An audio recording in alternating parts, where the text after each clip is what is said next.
இலங்கை cricket மறுசீரமைப்பு குழுவாக தற்போது வரைவை தயாரித்து முடித்துவிட்டோம். இல்லத்தரசிகளுக்கு அதிர்ஷ்டத்தை கொண்டு வரும் கசாகல கிரீன் சூப்பர் இன்றே வருகை தந்து வித்தியாசத்தை அனுபவியுங்கள். பூர்த்தி செய்யப்பட்ட அந்த வரைவு ஒப்படைக்கப்பட்டுள்ளது. எனினும் இது அங்கீகரிக்கப்படும் வரை புதிய யோசனைகள் ஏதேனும் வந்தால் அமைச்சரவை அதனை பரிசீலிக்க முடியும். ஆனால் எமது பணியை நாம் நிறைவு செய்துவிட்டோம். இனி அமைச்சினூடாகவே எஞ்சிய நடவடிக்கைகள் முன்னெடுக்கப்படும். நாம் சர்வதேச கிரிக்கெட் பேரவையுடன் தொடர்ச்சியாக கலந்துரையாடலை முன்னெடுத்து வருகின்றோம்.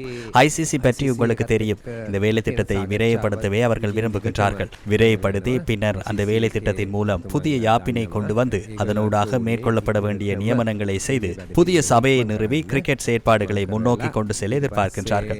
நேற்று நாம் ஜனாதிபதியை சந்தித்தோம்.